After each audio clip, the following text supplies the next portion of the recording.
Hi, welcome to the small shed. Today I'm making a completely new unit out of Ikea scrap. See you in a minute.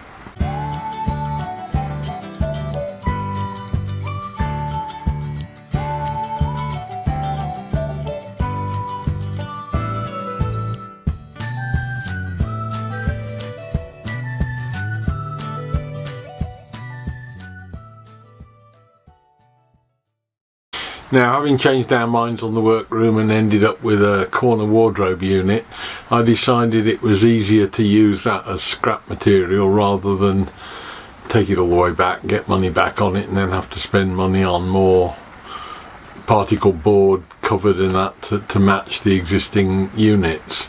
So I've made up a corner unit out of the stuff that we've got left over and an old shelf that I'd over ordered as well. It just shows how you can use the panels that you can buy from Ikea to make your own furniture as well if you want to. Just have a look and see what we've been up to.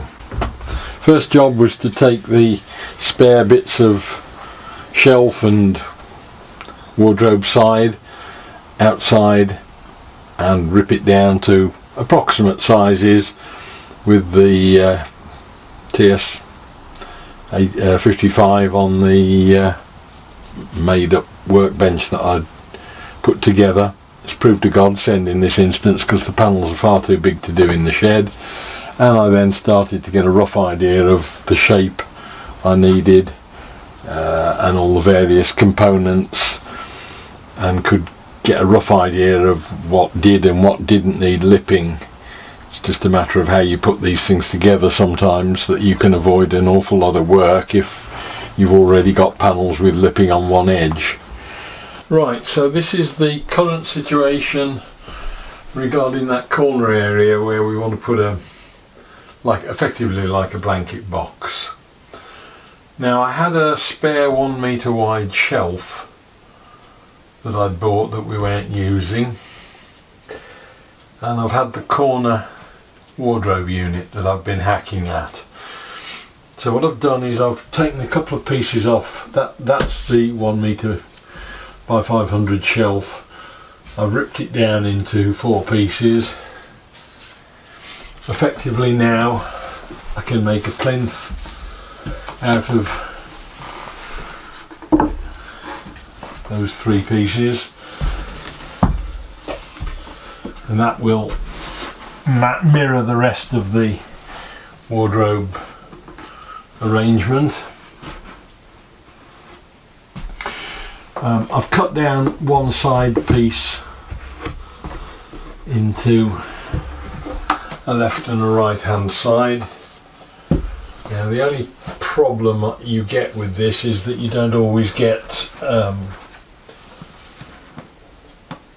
edging on the panels, but if you're careful you can work it so that where you don't get edging it doesn't matter. And in this instance there's no edging on the right hand side panel on the top, no lipping on it. It doesn't really matter in that it's like a blanket box and it'll have a thing on top of it, but I have just ordered some edge banding in limed oak on the internet, so hopefully that will come in time and we can use that. There is the one piece that was left from the shelf would effectively be a back piece there. I then cut another piece from the front edge of the door, the wall, side wall unit of the side piece. That will do me a piece across there, and I'm using the plinth there. So effectively it's making like a double sink unit almost.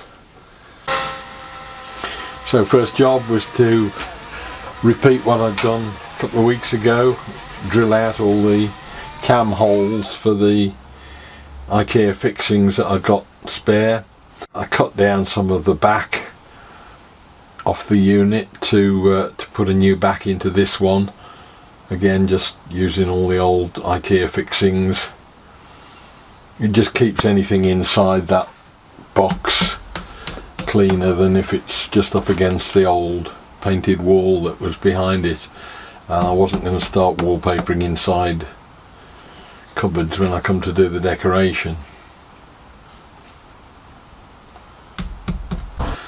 Just use my wife's little travel iron, and I keep a piece of paper between it and the lipping just to make sure I don't get glue all over the sole plate, otherwise I'd be in real trouble.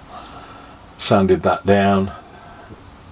Easy to do on this because it is actually wood as opposed to the Ikea paper and cardboard, but it does finish it off nicely. Then I got the pleasurable job of ripping wallpaper off. This was so I could get a decent fixing through into the wall and not leave old wallpaper behind. And it's sometimes easier to do it at that stage. Needed a little bit of trimming on the skirting to get the unit in, and that's where I found this little multi-tool invaluable. I bought it some time ago and very rarely use it, but when you do need it, it's absolutely superb for getting into corners, cutting things flush. And of course I've got the fitting on it that you can use it as a sander as well.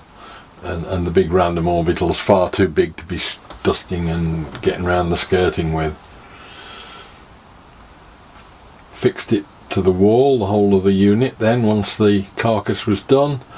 There's a temporary top on it at the moment that didn't go down too well with the domestic authorities, so we had to change that. I thought a bit of colour contrast would suit, but obviously not. But we then needed to cut down a CD rack to put just between that cupboard door into the airing cupboard and the existing wardrobe.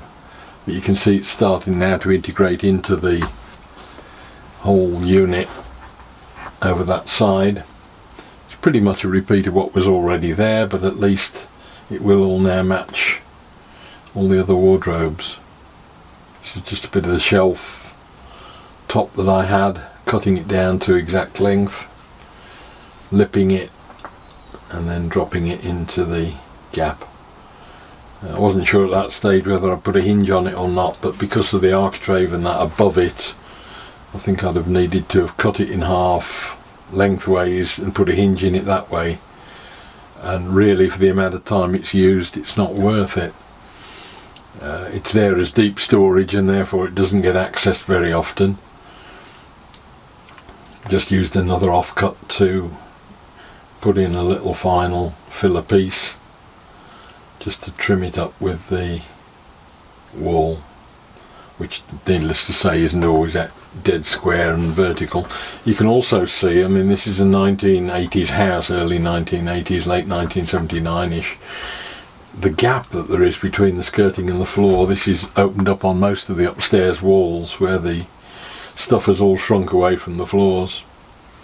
So I shall be getting the floor plied before I get the carpet down, just to pull that level up a bit.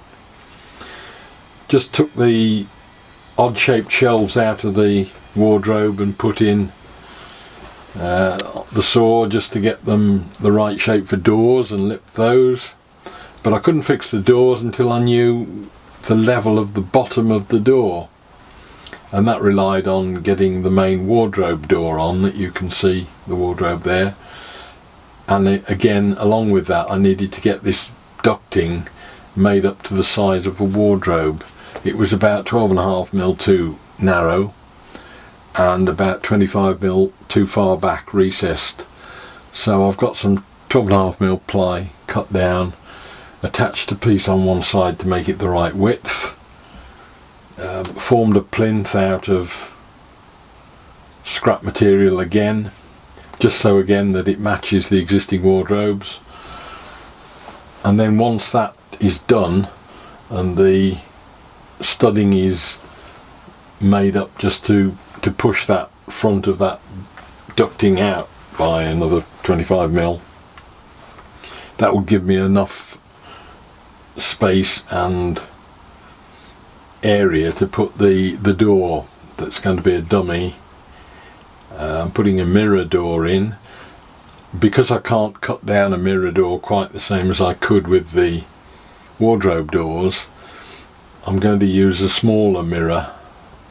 I think it's 1.95 instead of 2 point something, 2.36 I think is the tall ones.